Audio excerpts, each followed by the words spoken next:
unforgettable in every way.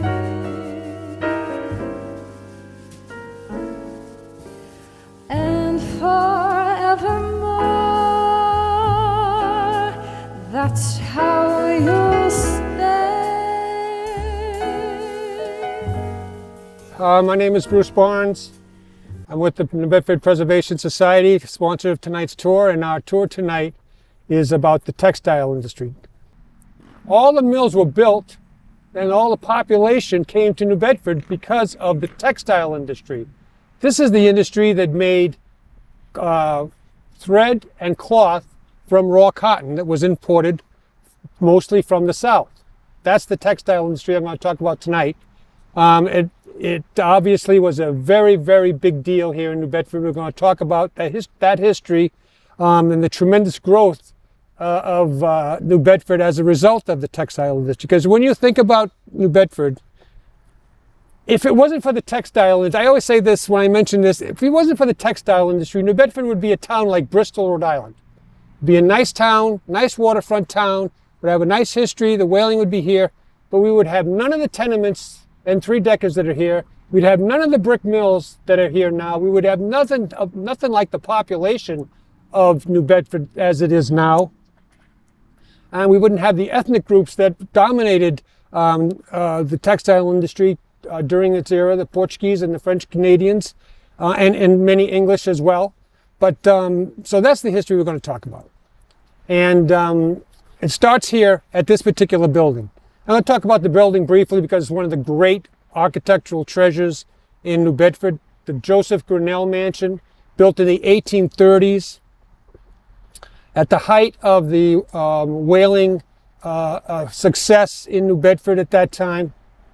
Grinnell was a man of tremendous talent.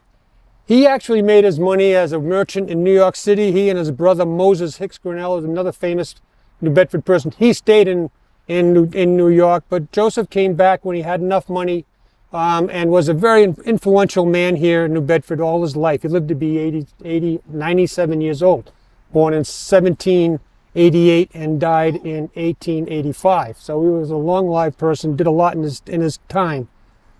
And he's the man who brought the textile industry to New Bedford. It's kind of an interesting story how it happened. He was living here, and a young man knocked on his door in the late 1840s. His name was Thomas Bennett, and he was working at a textile mill in Georgia, actually. He was from Fairhaven originally. He had roots here in the South Coast, in this region, and he knew that Joseph Grinnell was one of the richest and most influential persons in the city, and he was asking him for money. He wanted him to invest in a mill that he wanted to build in Georgia. Grinnell obviously was fascinated by the prospect and by Bennett's knowledge of the industry. And he said, yeah, I think it's a good idea, but there's one caveat. You have to build a mill here in New Bedford. And he said, I'll raise the money for you and we'll build a mill here in the city.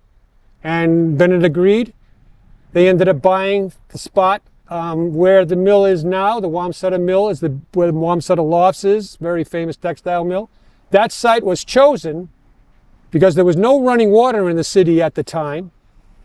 And there's a pond, a very large pond on that site. Can't see it too much anymore because it's completely surrounded by trees and brush and so forth. It's a very large pond. It's called Rodman's Pond.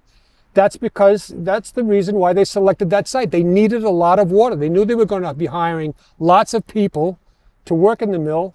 They needed water because the mill was going to run on steam, coal-fired steam engine, and so they needed a water site. There was not really a lot of running water river-wise in New Bedford for potability as well as for other reasons, and so that's the site they chose, and they bought it from a man by the name of Benjamin Rodman. So anyway, they built the mill, and Grinnell, being Grinnell, he was very influential. He was a congressman. And he was Abraham Lincoln stayed here at one point in the late 1840s. He was really best friends with John Quincy Adams, who was a longtime congressman and former president of the United States. Spent a lot of time here as well visiting. So he had a lot of influence and connections. And one of the things that he did, which businesses do now on a regular basis, but it probably wasn't that common in his day, was he called in consultants to help him figure out how to build the mill, how to finance the mill, which was very important, how to run the mill, because there wasn't any mill people here at the time, really, except Bennett. And he hired people from Rhode Island, actually. Rhode Island was the seat of the Industrial Revolution in America. And textiles is the origin of the Industrial Revolution worldwide. The English began a factory scale textile industry, which was innovative at the time, because all the manufacturing was kind of cottage industry until that time. You know, small places and villages and stuff would make everything. But the Industrial Revolution made big giant factories which employed people to make things for corporations, basically. And that was the beginning of the Industrial Revolution in England. Samuel Slater brought it here to Pawtucket, Rhode Island, and he is really the founder of the Industrial Revolution in the United States. The Slater Mill is a really cool museum if you're interested in textiles. They have a nice collection of machines. They have a working water wheel that runs the machine shop, which is right next door to the mill, so you can get a really good idea of what it was like to work in a that's a very small mill compared to the ones that were built here in New Bedford. But nonetheless, if you have any interest in this topic at all, the Slater Mill is a very cool place to go, and I would encourage you to go there. So this is the mill, the first mill that was built. The Wamsutta Mill was a small granite mill on the site where the Wamsutta Mill is now. Everybody's familiar with does anybody not know where the Wamsutta lofts are, the original Wamsutta? Just raise your hand and I'll tell you what it is. There was a mill, it was like in the courtyard. It was situated where the parking lot is to the big Wamsutta lofts. It was a very small granite mill. They actually quarried the granite from an island right across the river in Fairhaven, right opposite where the mill was built. It was successful from the start. They built a gigantic granite mill perpendicular to where the two mills on Route 18 are now, because the mill was very successful. They just expanded over the years. Wamsutta was a money-making operation from day one. The first run of the mill was a successful sale, and it continued to be successful throughout the era of the textile industry. And the thing about the Wamsutta Mill, which is very important to understand about the growth of textiles in New Bedford, its business model, based on the advice of the consultants that they got from Rhode Island in particular, they said, make fine goods. The textile industry had been thriving in New England for 50 years, really, before New Bedford got involved.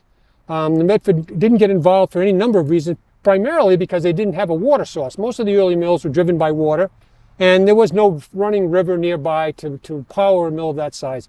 But as you know, if you know anything about the history of textiles in New England, the Blackstone River in Rhode Island and Massachusetts, all the way up to Worcester and through Pawtucket and so forth, the Merrimack River and the Nashua Rivers in the northern part of Massachusetts and New Hampshire, very, very important rivers. And any river that had a running water system had a mill on it at some point prior to when New Bedford even got involved. So the industry was very mature when New Bedford got involved in the late 1840s, and the consultants all told them, make fine goods, make the highest quality goods you can, because you'll be at the top of the market, because not everybody's making this stuff. A lot of people have old machines, they've been in business a long time. And that business model, for all the mills I'm going to talk about tonight, because the original capitalization of the Wamsutta Mill was $160,000. And by 1920, the capitalization of all the mills in New Bedford was $100 million.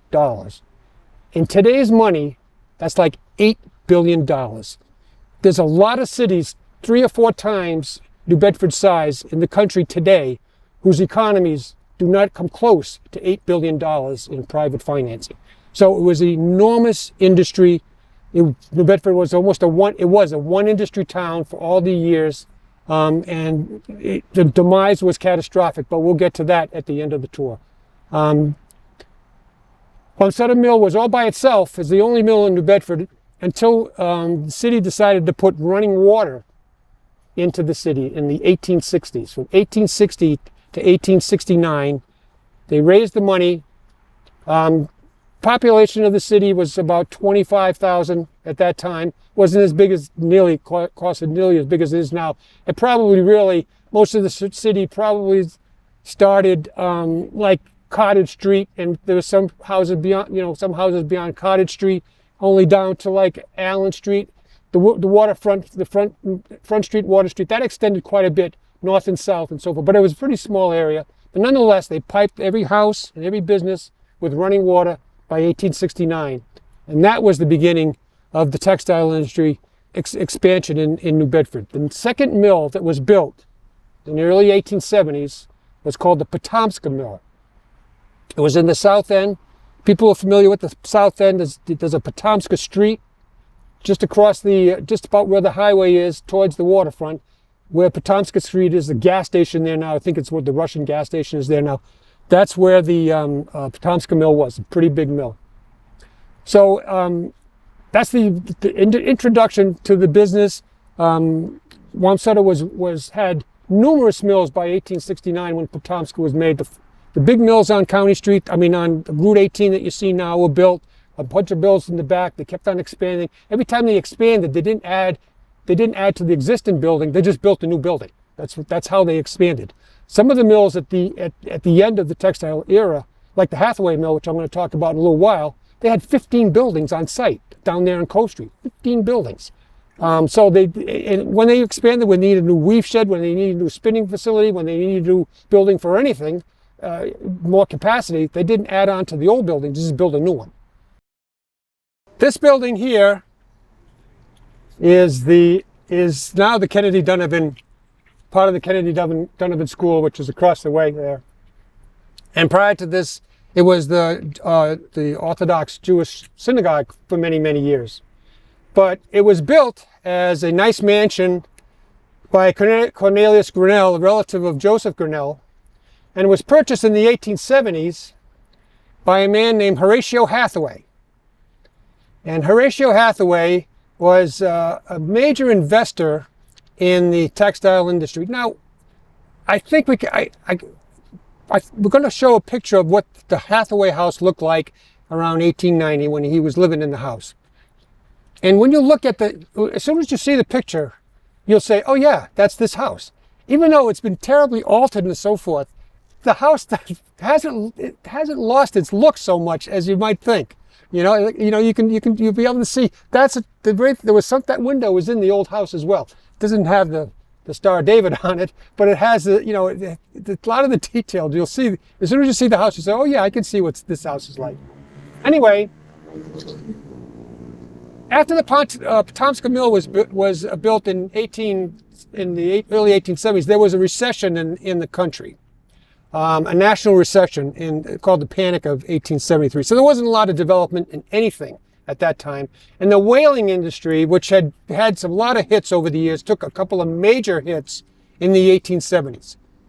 So textiles, when the recession ended in 1880, all this capital that had been accumulated by the whaling industry over the previous decades started to be invested in new mills. And in the 1880s, there was a boom in textile mill development. There were a number of mills in the South End and in the North End. If you've heard of mills like the Acushnet Mill, the City Manufacturing Company, the Bristol Mill in the North End, the Pierce Mill, all these mills, and the Howland Mill in the South End, with Howland Places, all were developed in the 1880s. And it was just the beginning of the flood that would occur in mill development and mill profits, and textiles taking over the city, really, as far as population, as far as commerce, development, because mills were always very, very labor intensive. I'm going to talk about the makeup of the population of people that worked in the mills in a few minutes, but they were very labor intensive. A mill like Wamsutta, in its heyday, say when those two mills right on Route 18 were opened for business by 1865. Those mills probably employed 500 people in each building. So you had number two, which had 4 mills in 1865, probably employed 10 to 15,000 people. It's a lot of folks to work in one place, but it was very labor intensive. You had people managing just a few machines each, and the floors were just packed with machines when they were in full operation. And you see pictures of them, lots of pictures in textbooks and stuff about the inside of mills and so forth, and you can see there's barely room to walk from aisle to aisle. There's so many machines in there, and people had to manage those machines during the day. So by 1892 or 1893, when there was another recession, New Bedford had about 12 corporations that had mill sites. They extended from the Hathaway and the Dartmouth Mill, which was the mill that's right next to the dike, actually, in the south end, all the way up to the Pierce Mill, which is where the Riverside Park is now. People might remember the Pierce Mill. It burned down, I think, in the 90s. Big fire in the 90s that burned lots of the Pierce Mill. It was a huge complex. That was the extent of all the mills were going. There were about 10 to 12,000 employees altogether in the city at that time. They had a big strike. When the recession came, there was a big strike because the mills cut back. When the mills wanted to reduce expenses, now what they always do is they cut wages, or they don't give wages, whatever. But in the day back then, they reduced hours. So they reduced the amount of money you can make by just telling you, you can only work 3 days this week. We're going to lock the mill on 2 days, and you can only work 3 days. That's how they did it in those times. So there was a strike during that period because they weren't making that money to begin with, and to lose a couple of days' pay was always very painful. But anyway, the mills continued to make money. The number was like a 6% on your investment. The buy-in probably for an investor was either $10,000 to $20,000 a share, which is a good amount of money. When you look at the stockholders and the board members of the mills, because they're all published and easy to find, you have to realize that all those people probably got a $20,000 to maybe even $40,000 buy-in. When Henry Huddleston Rogers, famous New Bedford Fairhaven financier, passed away in 1909, he had $50,000 in the Butler Mill, which is a South End mill. So people, there was a lot of money. Considering that most people probably only making $300 or $400 a year, there was tremendous wealth that had been generated by the whaling industry that was transferred into textiles from the 1860s and continued that way. Horatio Hathaway, who lived in this house until he died in 1899, he was not a whaling merchant, but he was a trade import-export guy, lived in New Bedford, made his money here, and he was a very big player in mills prior to the one that was named after him in 1889. He was on the boards of lots of mills. If you read about the history of the mills and who was running them, his name appears a lot. He bought this building, I think, around 1875 or so, died 1899. But the Hathaway Mill is the big mill. Everyone's probably familiar with Berkshire Hathaway. For those that don't know, the Hathaway Mill was the last mill to close in New Bedford in 1985. That's a textile mill. Warren Buffett, the famous financier from Omaha, Nebraska, he had purchased the mill when it was called the Berkshire Hathaway Mill, and then he named his holding company Berkshire Hathaway. So Berkshire Hathaway is the Hathaway part of Berkshire Hathaway is our Hathaway Mill in the South End. Anyway, just a little side story there. Any questions about anything about any of this so far? City's growing like crazy. Population of the city in 1890 was 40,000, of which about almost a third worked in the textile mills at that time. Tremendous investment, and it was only starting to grow. Up until this point, by 1893, when the next recession came, all the money and all the mills were owned and operated by New Bedford people. They had cut their teeth for the most part at Wamsutta, and then they branched out and just continued to expand. They started to bring people to work in the mills from all over, but all the investors were from New Bedford. That was going to change at the end of the 19th century, and into the 20th century, we'd had people from all over coming in, but I'll talk about that in a little while. A lot of mills only made thread, spinning mills, but a lot of the mills also had weaving facilities as well. In the 1890s, one of the big major machine makers, because there was a whole industry of machine makers that went on. Lots of Pawtucket, Providence, Worcester, Lowell, that area. They made the machines that did the work, the spinning machines and the looms. And one of those companies called the Draper Company in Hopedale, Mass. They made an automatic loom in the 1890s.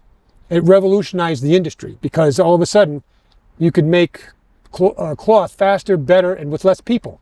And so everybody started making weave sheds. The weave shed is a building that'll have the sawtooth roof on the top. If you see that sawtooth roof, that's a weaving facility. Now, the reason there are always these long, flat buildings with the sawtooth roof is the automatic loom vibrated so much that if they put it on 2 floors, it probably would have shaken the building apart. So they all made them on 1 floor. The shafting was from below, whereas normally in a textile mill, all the shafting was from above. When you see all those belts that are connected to the machines, with weave sheds, they put all the shafting in a basement that came from below. So they changed things a little bit. But when you see that sawtooth roof, that means it's a weave shed.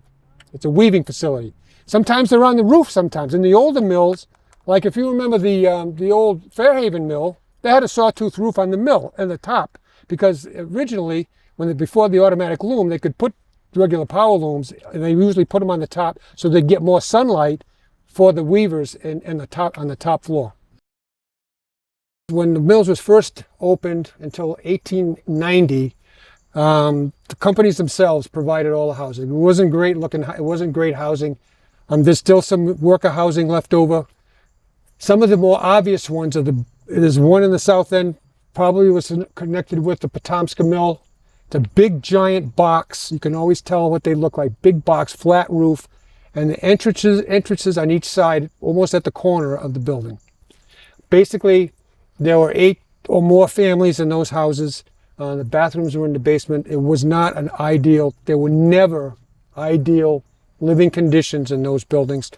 Some of the worker housing in the other mills was a little more interesting and livable. The houses that, if you're familiar with the Acushnet Antiques building down by the old Revere building and so forth, that was a big giant textile mill, the Grinnell mill.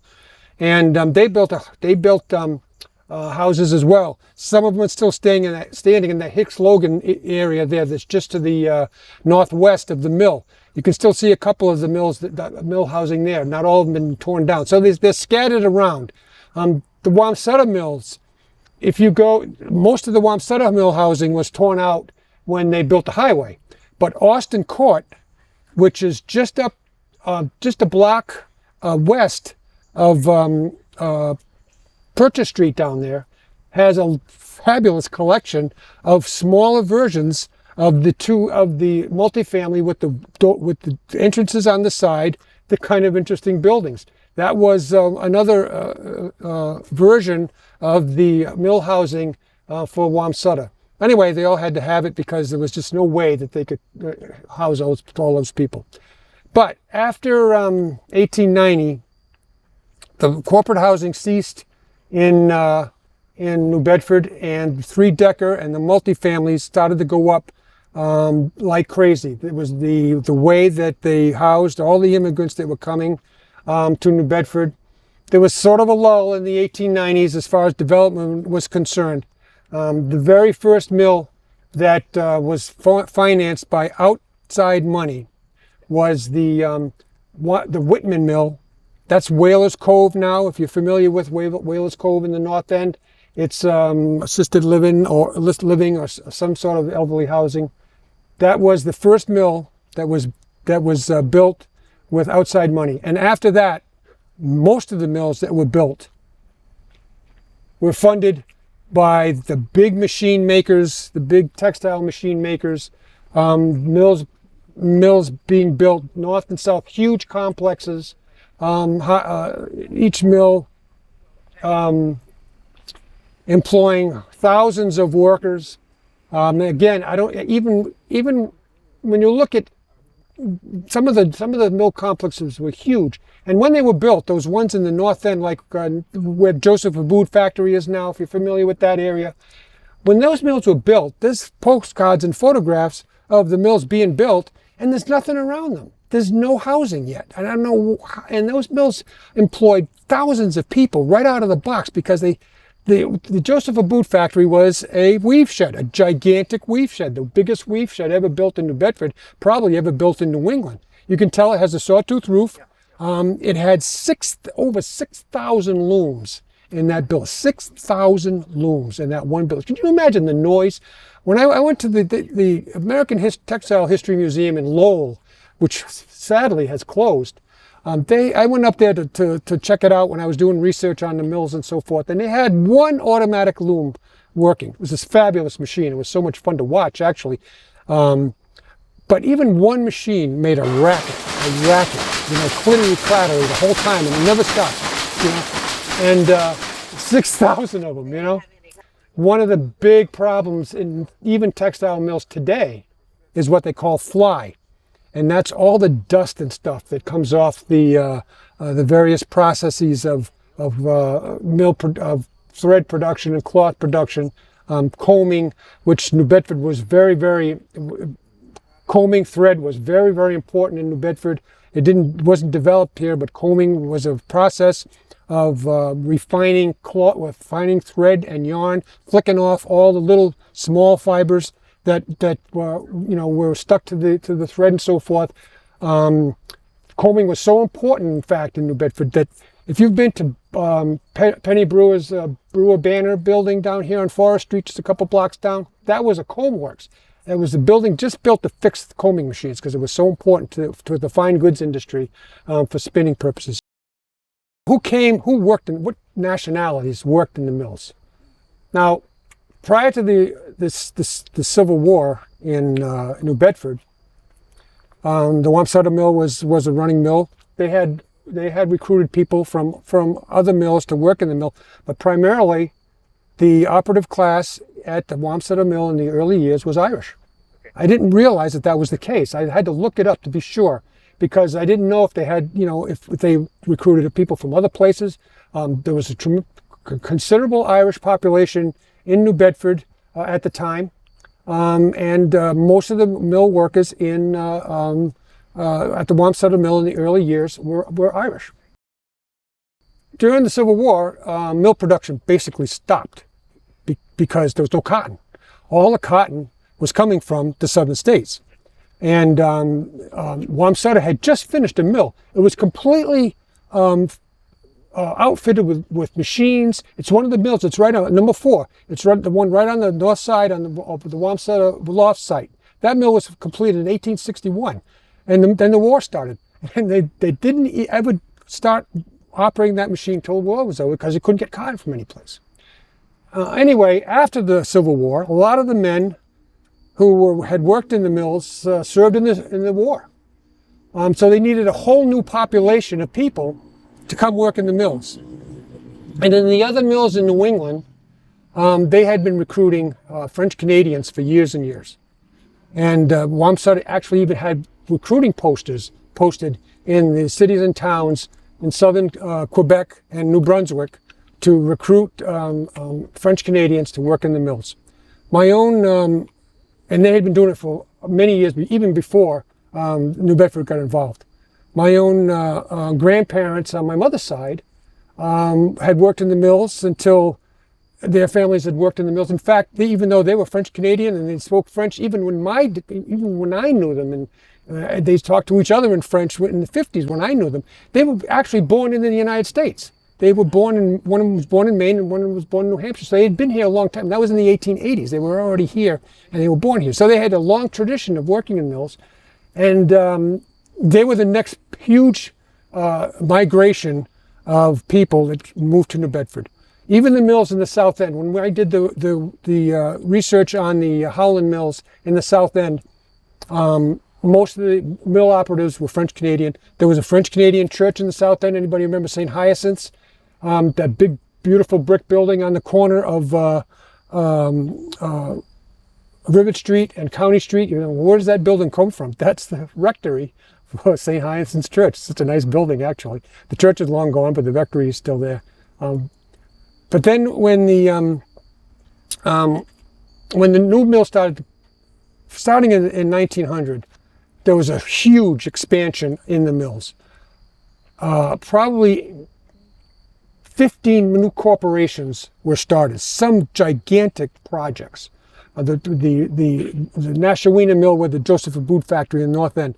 The Sharp Mill where the Stop and Shop is down on Dartmouth Street was a huge complex called the Sharp Mill, S-H-A-R-P. Big giant complexes. And they needed huge amounts of help. And most of those people that were recruited to work in those mills were Portuguese, Azorians, and Madeirans. I think that there was some volcanic catastrophe. I'm not sure the history, why they were recruited heavily, but that's when the huge numbers of Portuguese came to New Bedford to work in the mills. Now, New Bedford always had a strong and close association with the Azores, even in the 1700s because of the whaling industry. There was always the Portuguese population here. But after 1900, that was the primary source of labor for the new mills that were going into the city. Now, the population of New Bedford in 1890 was 40,000. In 1920, the population was 120,000. Three times.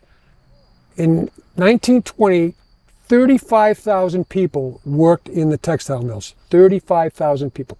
Now, when you figure that families and so forth, you know, each family, I mean, there was husbands and wives both worked in the mills, there's no doubt about that, but they had children and so forth. When you think about how many people of the 120,000 had a direct livelihood was working in the textile mills, is kind of astonishing, actually.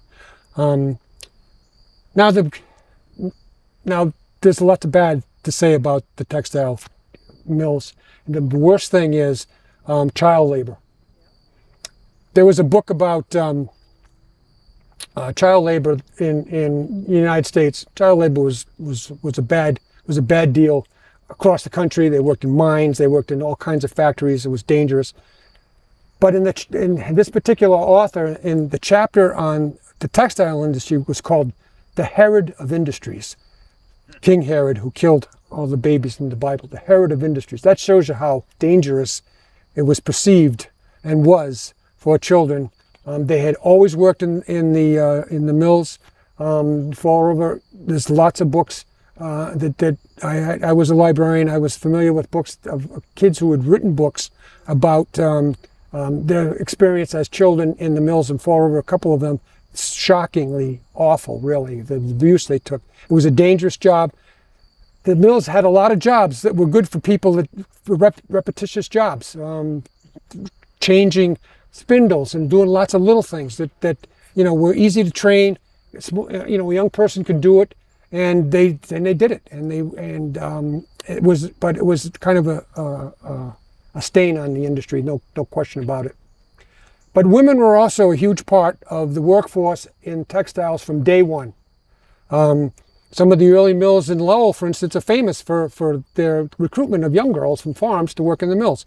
But even in the heyday of New Bedford mills, probably as many as 40% of the population of workers at the New Bedford mills was female, which is and that was across the industry. Women were a big part of the labor force in textile mills. And New Bedford was probably on that high end as far as percentage is concerned.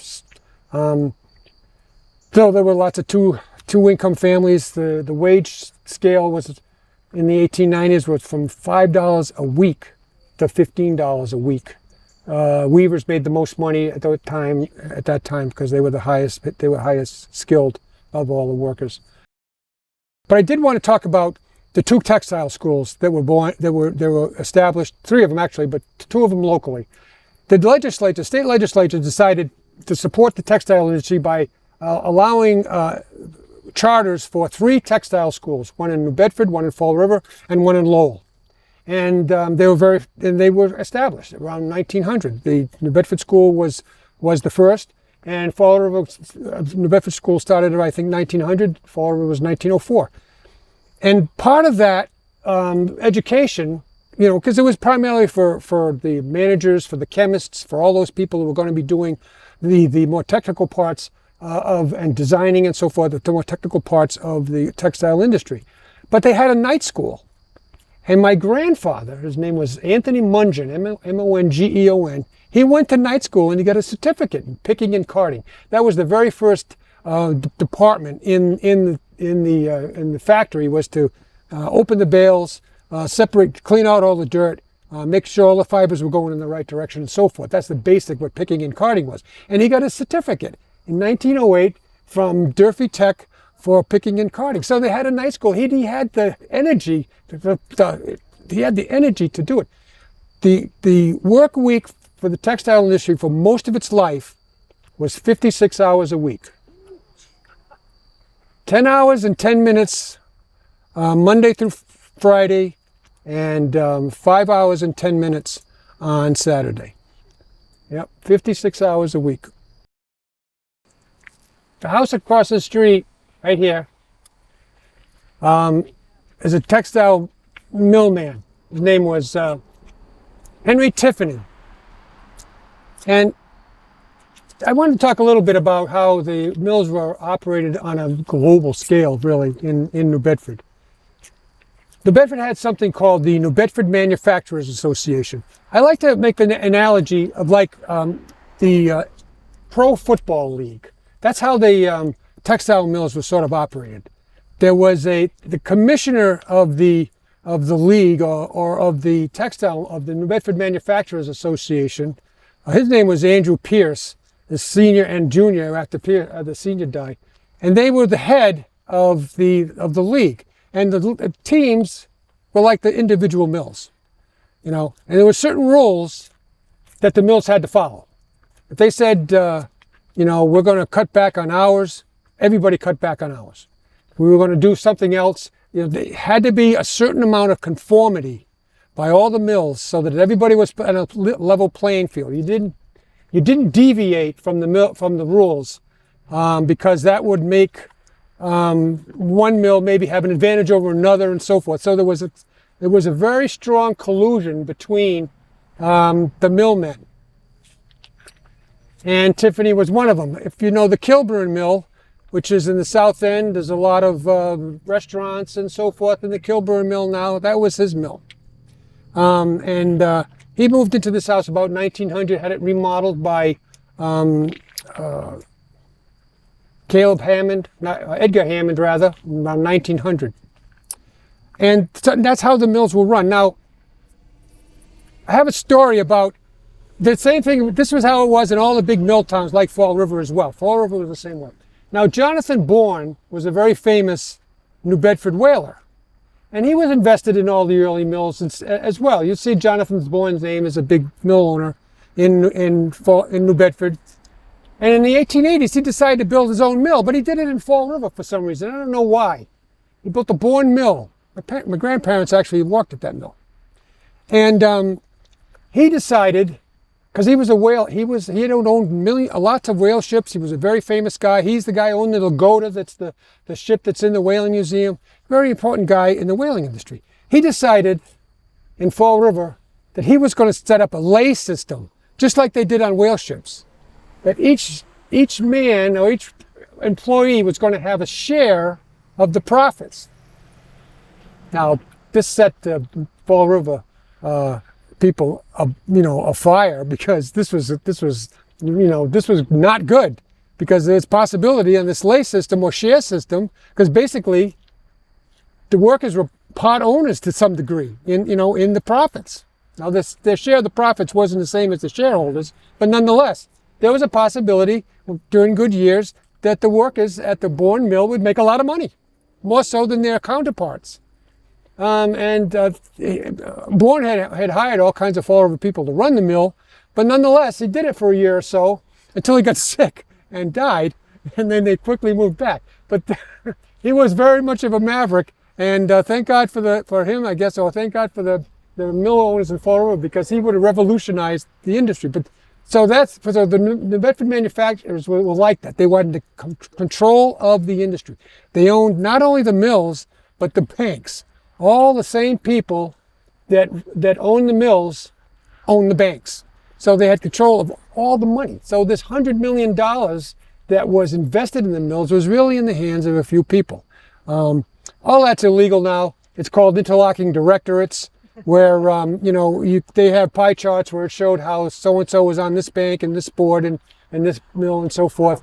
And it was basically to control the mills, to keep them from going under, really. I mean, there was some good things about it, about control, but there was lots of bad things too, because it didn't allow for, I think, manageable growth and fairness across the board. So it was kind of interesting. Those things are all outlawed now, obviously, for good reason, but that's the way it was here. Now, what happened? In the 1920s, the mills started to not fail, but the money started to dry up. The World War I years were big profit makers for the mills. The wages in the mills doubled from 1910 to 1920. So everybody was doing well by 1920. But the mills in the 1920s, the Roaring '20s was great for speculation and so forth. A lot of people were making money. Some of it was phony, some of it was real. But the mills were flat. They were making too much product, and the mills in the South had finally caught up to the mills in New England as far as quantity and quality, and their labor costs were 30% less than New England. Something had to give. And in 1928, that give was a 10% reduction in wages by the mill owners to the operatives. It resulted in a 6-month strike. It was terribly devastating to the city, because not only were all those people out of work, but landlords weren't getting their rents. Little markets and retail in general was, nobody was spending money. It was almost like the Great Depression in New Bedford for 6 months, because there was no economy. Everything stopped. When you have 35,000 people out of work, basically, everything stops. There's no money to spend. But it was the sign, it was an omen that the end was near. They probably didn't realize how bad it was going to be. But when the Great Depression came in October of 1929 with the stock market crash, it was the end of the textile industry in New Bedford. If it wasn't for the Great Depression, mills would have petered out. They would have gone out of business. It wouldn't have been as traumatic as it was, because all of a sudden, within a couple of years of the start of the Great Depression, you had 25,000 jobs that disappeared. Was never going to come back. 25,000 jobs, and tens of millions of dollars in investment and capitalization was lost. The Sharp Mill, which was a big giant complex in the South End, when they auctioned up all their stuff, they had a liquidation sale, hoping to make back some of the money that they had lost when they closed, and they got pennies on the dollar, because none of the machines, the buildings, the only thing that made them any money is when they tore the buildings down, the I-beams, which were used to construct the building, is one of the last buildings and one of the strongest buildings ever built. The I-beams were the only thing that made any money on the auction of the buildings when they tore them down. There was absolutely no value to anything left. All that $100 million, not all the $100 million, but a great deal of that money was gone forever. And the city really had never recovered from that loss. We had all these empty mills. The garment industry took over the space in a lot of the mills and used it for the dress shops and so forth, but it was never the same. The volume and the economy that the textile industry brought to New Bedford was really phenomenal. The city was a really, really important place during those years, the teens and 20s, because there was so much money in town. It's hard to imagine now, really, the economy in New Bedford during those years, but all that disappeared. It was a tragic situation. The same thing happened in Fall River. In fact, the issue in Fall River was so bad, they lost so much money that the city had to declare bankruptcy. One of the only cities in the country of its size to declare bankruptcy in 1937. All the textile mills went out, and they had no tax revenue. Basically, all the textile mills were huge tax providers for services. It was a bad time, and South Coast cities, the big South Coast cities, really have never recovered from that. The mills are still standing here. We still have quite a few of the mills. About 150 mill buildings were built during the textile era. Probably half of those have been torn down at this point, but there's still quite a few left. They're finally being used for housing, and they're finally getting used for important purposes. But and the tenements are still here. They're still the primary. There are like 3,000 tenements at one time in New Bedford, 3-deckers. There's still a couple thousand left. Still a primary residential unit for the city. So the legacy of the industry is still here, but the wealth of the old times is long gone. During the heyday of the textiles in the teens, when there was so much economy, so much product being produced, that they had a problem with storage. A lot of storage was outside. So one of the big mill men, William Whitman, built the biggest building ever built in New Bedford. It's the Belleville Warehouse. It's on Nash Road, right by the train tracks. It's 100 feet wide, 7 stories, and 980 feet long. It's an enormous building. When you look at a map, it looks like this giant anaconda snake. It's so giant. It's so huge. The Belleville Warehouse on Nash Road, just right next to the train tracks in the north end. The biggest building ever built. It was built to store 100,000 bales of cotton. When you see pictures, if you've seen pictures, I'm sure, of the waterfront in the whaling days with all the oil casks and so forth. Well, there's pictures of the State Pier, in the teens and 20s, and it's piled with cotton bales. The standard bale was 500 pounds. It was packed real tight. It was about this big by this big. 500 pounds. That was the standard bale. And a lot of it came by boat, and a lot of it came by rail. Thank you for coming. Unforgettable in every way,